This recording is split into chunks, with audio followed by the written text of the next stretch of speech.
On the 15th of April, 2024, the quiet suburb streets north of Cape Town reverberated with a convoy of armored police vehicles. Their destination, a palatial estate that one of South Africa's most dangerous criminals had made his unlikely stronghold. Nicole Johnson, once dubbed Queenpin of Cape Town, silently sipped her morning coffee in defiance. She had been preparing for this moment for months, yet nothing would shield her from the storm to come crashing down. Nicole's arrest marked the end of an era. She wasn't just another criminal, she was the mastermind behind an empire that spanned drugs, extortion, and a shadowy stranglehold on Cape Town's underground economy. For over a decade, the name Nicole Johnson sent shivers down the spines of her enemies and kept her rivals at bay. But how did this seemingly invincible woman, who once seemed untouchable, meet her demise? This is the story of Nicole Johnson, her rise, her reign, and the eventual fall that sent shockwaves through the underworld. To understand how it all came crashing down, we have to go back to the very beginning and trace how a woman from humble beginnings became South Africa's most notorious female drug lord. Cape Town is a city of contrasts that leaves one short of breath. Famed for beauty and tourist spots, it also hosts some of the most violent gang territories in the world. Nicole Johnson was born into this duality in the late 1980s. She grew up in Delft, one of Cape Town's poorest and most crime-ridden areas, where survival often depended on one's ability to navigate the dangerous intersections of poverty and gang activity. Her childhood was tough, an absent father and a mother toiling herself as a cleaner just to get food on the table. Yet, amidst all this struggle, Nicole was ambitious from young, bright at school, and willed her way out of the depressive atmosphere in Delft. Teachers often described her as bright but restless, a girl whose sharp mind was constantly looking for a way out. But the opportunities were few, and the tug of the environment was so strong. As Nicole entered the late teens, she started drifting towards local gangs, more out of compulsion than curiosity. Her introduction into this world was through Ralph Stanfield, a smooth-talking, charismatic leader of the 28s, one of the three most feared gangs operating within the prison's walls. Ralph was everything Nicole's life wasn't: confident, powerful, and untouchable. What started as romance soon blossomed into a partnership. Ralph saw in Nicole not only a companion, but also a strategic ally. Together, they became unstoppable. He supplied the muscle, she brought the brains.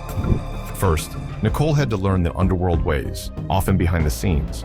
She helped Ralph clean his money, write business plans for cover businesses, and cultivate contacts with corrupt officials. With a keen mind and audacity, Nicole quickly emerged as the bright one. Yet Nicole wasn't content playing a supporting role. She had greater aspirations, dreams of power, independence, and control. Her big break came in 2013, when Ralph went briefly inside on racketeering charges. While he was away, Nicole saw her chance to shine. Expanding their operations, she brokered deals with suppliers and knocked off competition that got too close. By the time Ralph came out, Nicole had turned their gang from a small-time local criminal group into a sprawling empire with tentacles across South Africa and beyond. It was no longer just Ralph's gang anymore. It was their empire. By 2016, Nicole Johnson was indeed a power player in Cape Town's underworld. Her empire reached across many industries, legitimate and illegitimate. Through her web of shell companies, Nicole won big government contracts in construction and security. These businesses acted as fronts for money laundering from her drugs, while at the same time giving her an air of legitimacy. But Nicole's success was more than a matter of strategy. She had that rare ability to command loyalty. Those who worked for her, when they talked about her at all, often described her as fair but ruthless. She rewarded loyalty generously, seeing that her inner circle was well compensated and protected. But betrayal was met with swift and brutal consequences. Nobody was stronger than she was in Cape Town's drug trade. Nicole spearheaded the importation and selling of tons of narcotics, ranging from methamphetamine, also called tick, to heroin and cocaine. She used an excellent network for her supplies, including bribed customs officers, international smugglers, down to local gang members who effect street-level distribution. She had it so finely tuned that they called her the Queenpin.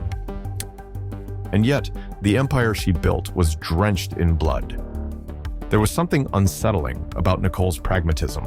For her, violence was not a revenge, but an almost vital way of disciplinary action. Probably most notorious was the 2017 killing of the head of a rival gang that tried to intrude into Nicole's territory. The hit had been done in daylight, a brazen act which left one thing clear: no one crosses Nicole Johnson.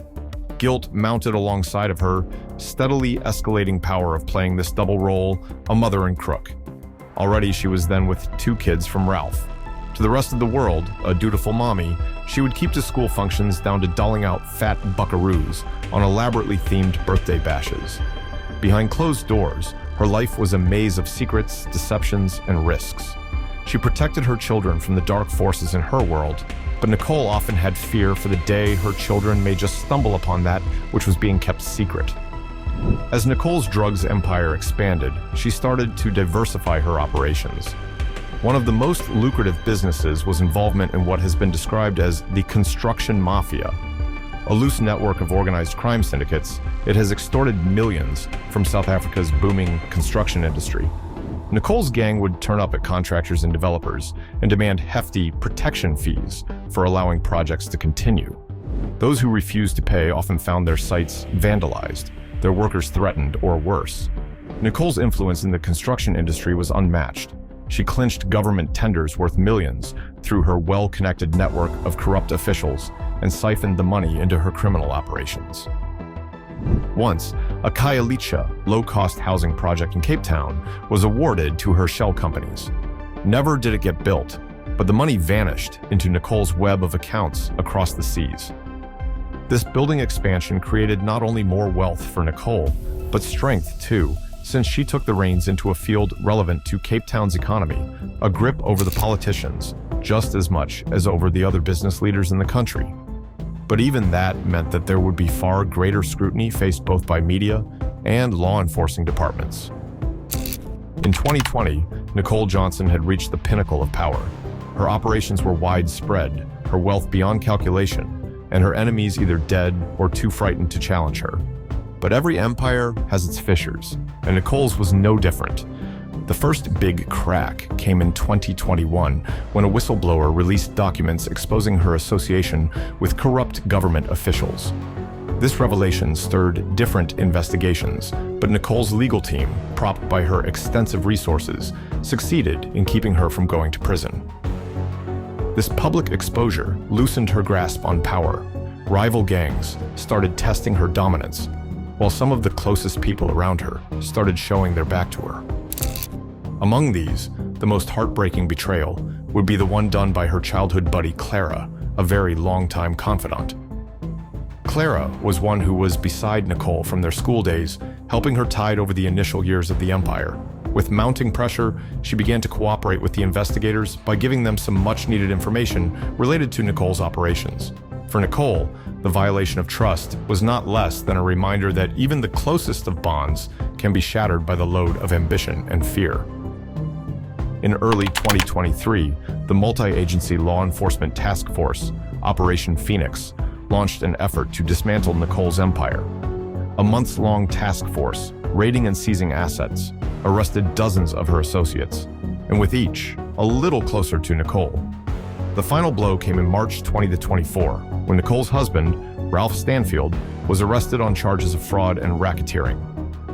During his interrogation, investigators uncovered offshore accounts, coded communications, and other evidence implicating Nicole in a range of criminal activities. With her network collapsing and her resources dwindling, Nicole's days as the Queenpin were numbered. On April 15, 2024, Nicole was arrested during a dramatic raid on her estate.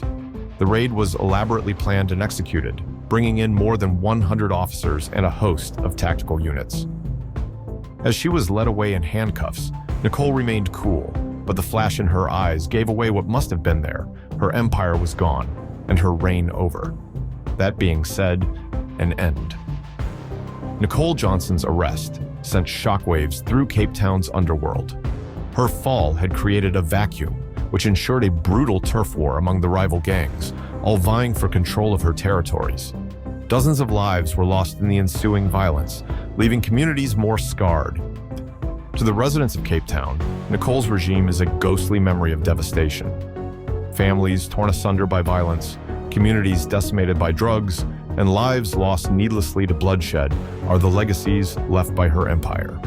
Yet, her story is also one of warning, a vivid reminder of dangers that arise out of untrammeled ambition and corruption. Today, Nicole sits in a maximum security prison, awaiting trial for charges from drug trafficking down to murder. Her empire may have vanished, but its scar will take a lot of years to be healed. And even though Cape Town's streets are now free from Queenpin, how long before another comes to take her place? Nicole Johnson's rise and fall is a story of power, ambition, and the devastating cost of corruption. She was a woman that took on the odds, only to be torn apart by the very forces that she sought to control. Her demise was inevitable, but her mark within the underworld of Cape Town is one that would last generations. Don't forget to like and subscribe. We'll see you in the next one.